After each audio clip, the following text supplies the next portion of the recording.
Everyone's been looking at this entire situation completely backwards. The mainstream narrative wants you fixated on a straightforward clash between Tehran, Tel Aviv, and Washington. But that framing, it's dangerously incomplete. And honestly, I think that's partially by design. What the analysts who actually study asymmetric warfare economics are quietly discussing in closed-door briefings paints a radically different picture than what you're seeing on your evening news broadcast. Here's something that genuinely disturbed me when I first encountered the research.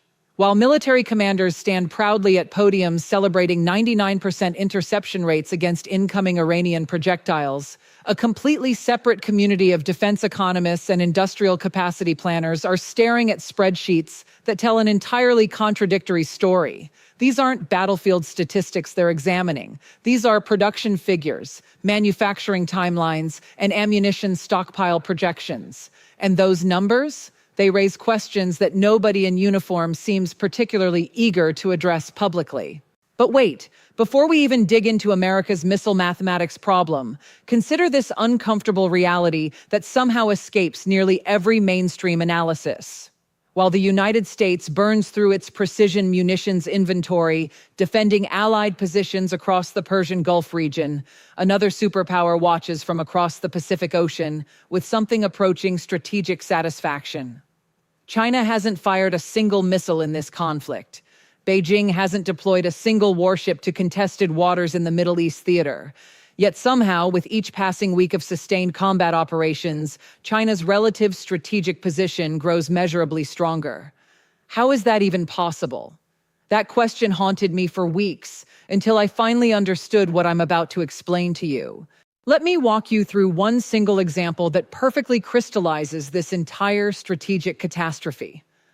Picture a small Iranian-manufactured Shahed 136 drone, roughly comparable in physical dimensions to an average motorcycle. This relatively unsophisticated unmanned aerial vehicle can be manufactured for approximately $30,000 using components widely available on international commercial markets. Nothing particularly exotic about its construction whatsoever. Now imagine that same inexpensive drone is detected approaching a strategically vital military installation somewhere in the region. Standard defensive protocol activates immediately. The response? A MIM-104 Patriot PAC-3 interceptor missile screams skyward to eliminate the incoming threat. That single defensive launch costs American taxpayers roughly $3.7 million every single time. The defender just spent over 120 times the cost of the attacking weapon simply to prevent one cheap drone from reaching its intended destination. Individually considered, these interceptions represent genuine tactical achievements. But here's the question. Nobody in Washington wants you to ask too loudly. What happens when this identical cost disparity repeats itself hundreds of times?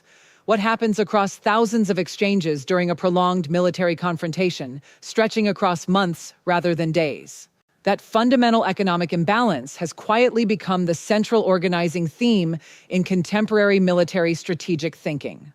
Over roughly the past 15 years, cheaper offensive technologies, particularly unmanned aerial systems and loitering munitions, have handed smaller nations remarkable capacity to challenge exponentially more expensive conventional military forces. The strategic concern voiced repeatedly by defense economists centers on a troubling possibility. Advanced Western military establishments risk systematically exhausting their finite resources, responding continuously to deliberately inexpensive threats. Some particularly thoughtful strategic analysts have issued warnings that extended regional military commitments can quietly reshape global distributions of power even when the actual fighting appears geographically contained. Consider the perspective offered by Kevin Chen, a respected researcher affiliated with the S. Rajaratnam School of International Studies. His analysis argues persuasively that prolonged American military engagement in one geographic theater necessarily constrains how rapidly the United States can prepare for potential strategic competition emerging elsewhere, particularly regarding the challenge posed by a rising China.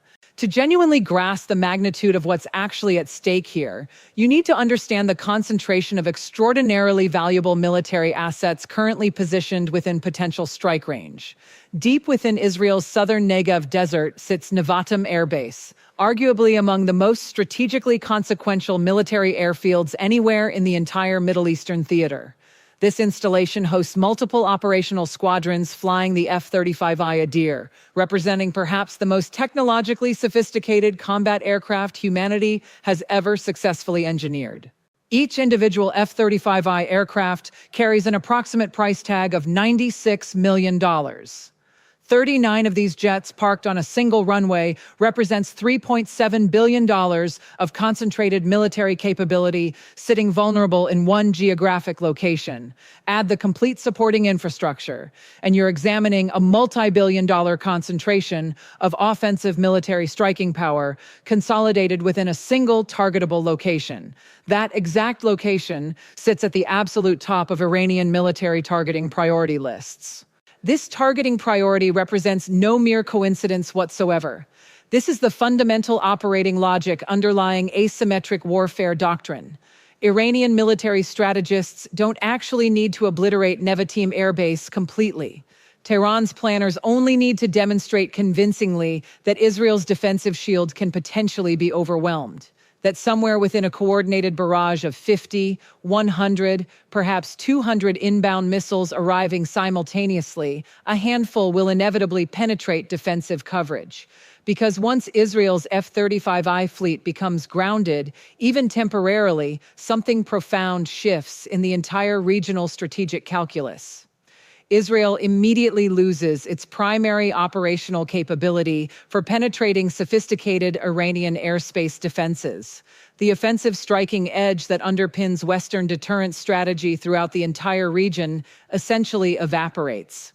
So naturally, the critical question becomes precisely how Israel actually defends this extraordinarily valuable installation. Modern missile defense technology has achieved genuinely extraordinary levels of advancement, but that remarkable sophistication carries an equally extraordinary price tag.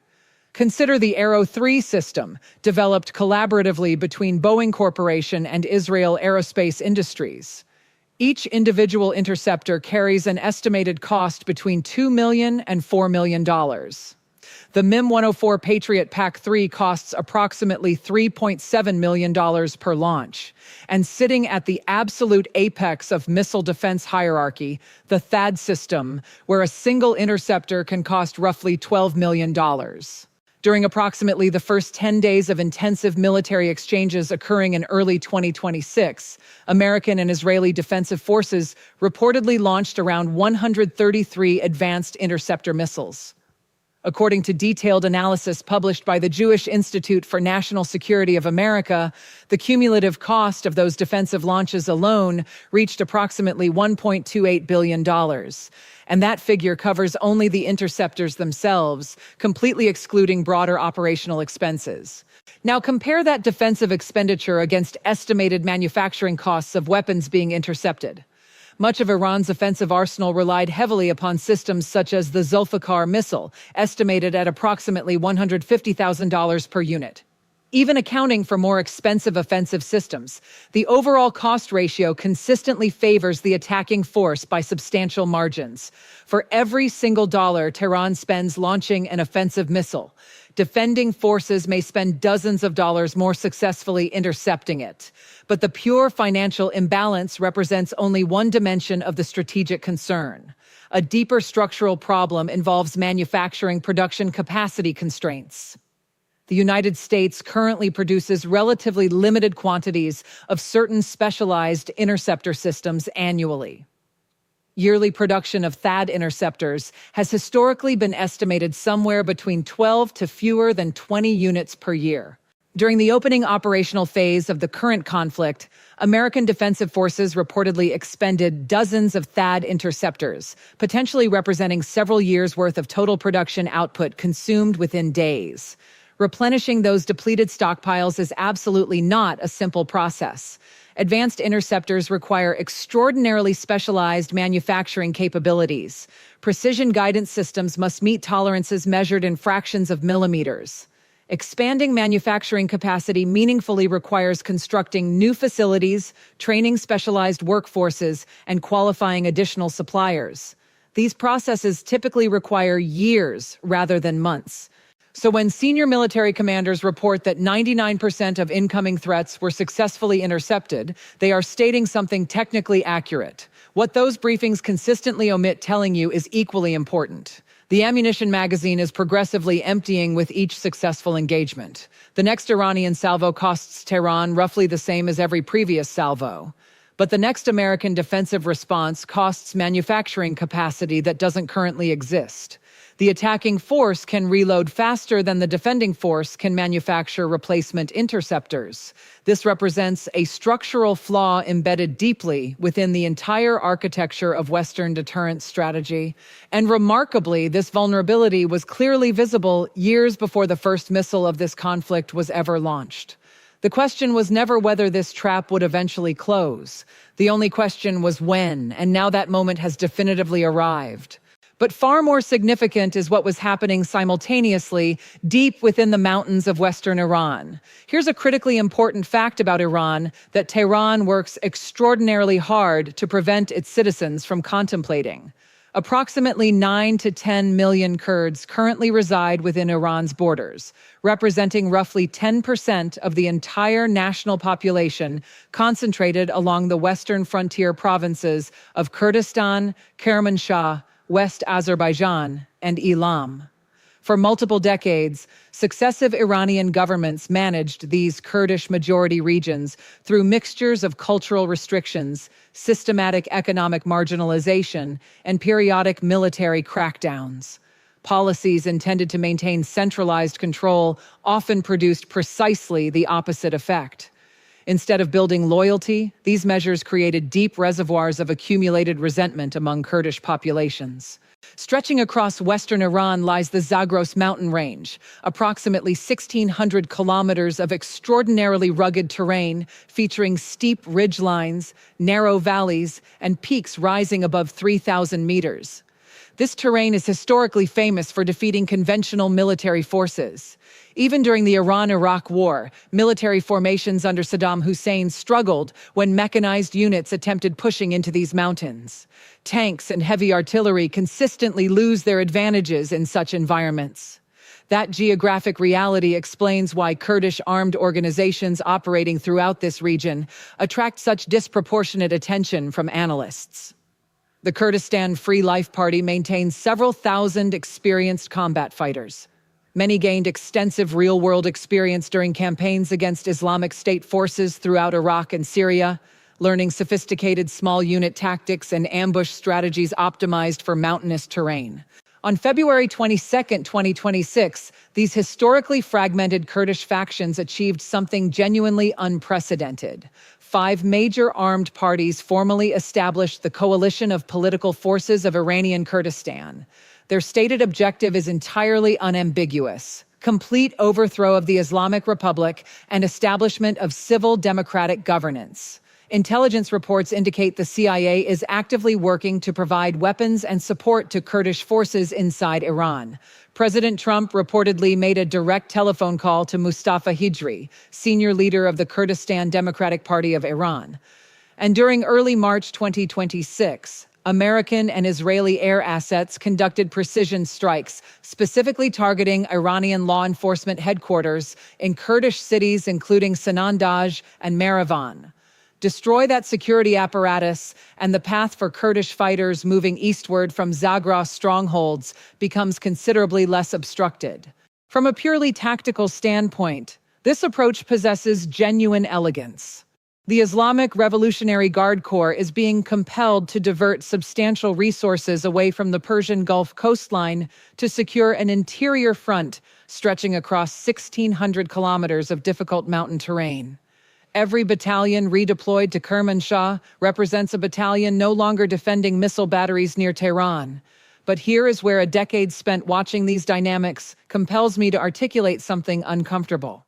The Kurdish front represents its own variety of strategic trap. If the United States openly arms Kurdish militant organizations inside Iranian sovereign territory, Washington crosses a major strategic threshold. Directly supporting an insurgency inside a nation containing 90 million people fundamentally challenges that country's territorial integrity in ways that cannot be easily walked back diplomatically. Any Iranian government that eventually replaces current leadership would face enormous domestic pressure. Accepting negotiated settlement with Washington could be portrayed internally as surrendering to foreign-backed separatism, rendering constructive diplomacy impossible.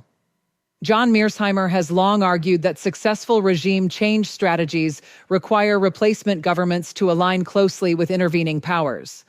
But in a large, diverse nation like Iran, expecting a stable pro-American government to emerge appears deeply unrealistic. Insurgencies develop their own momentum once begun. Supporting them requires ongoing funding, weapons deliveries, intelligence sharing, and political coordination with neighboring states, including Turkey, Iraq, and Syria, all containing significant Kurdish populations with their own complicated relationships with Kurdish movements.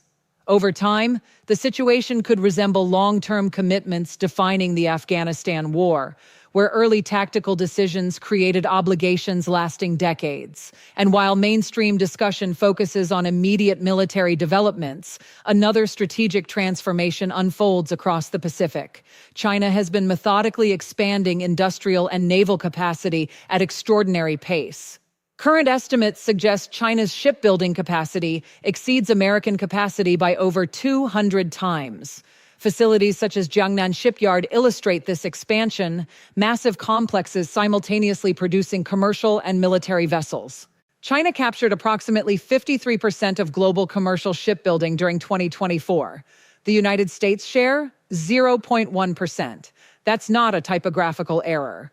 And China's military-civil fusion strategy means every commercial ship produced builds organizational capacity, supplier relationships, and workforce pipelines, feeding directly into naval military expansion. The world is paying Beijing to construct the fleet challenging American dominance. While the United States burned through $12 million THAAD interceptors over the Persian Gulf, China methodically mass-produced Type Do-52D destroyers at rates approaching 3 vessels annually. The Arleigh Burke-class destroyer is currently produced at roughly 1 to 2 ships annually. Meanwhile, Chinese shipyards launch large surface combatants at rates approaching twice comparable American production. The Type 055 destroyer, operated by the People's Liberation Army Navy, displaces approximately 12,000 tons and carries over 100 vertical launch cells. More than 10 have entered active service, with additional units expected regularly. By comparison, the Zumwalt-class destroyer ended with merely 3 ships after cost overruns forced dramatic scaling back. The fundamental question confronting contemporary strategists involves recognizing how decisions made today regarding resource allocation and regional commitments shape long-term global power balance for decades. Every missile launched, every deployment sustained, every billion expended in one theater represents resources permanently unavailable elsewhere. That inescapable trade-off sits at the heart of ongoing defense policy debates. Observers studying extended American overseas military conflicts frequently highlight how extraordinarily expensive prolonged operations become. Trillions were expended across 2 decades on wars intended to stabilize regions. The continuing debate questions whether those investments genuinely improved long-term stability or diverted critical attention from emerging great power competition, defining international relations throughout the coming century. History often reveals strategic turning points only in hindsight, when researchers examine production statistics and deployment decisions that quietly shifted power balances while everyone focused elsewhere. The mathematics of modern saturation warfare have compressed traditional timelines dramatically. Defending cheap threats using extraordinarily expensive interceptors isn't victory, it's a transaction.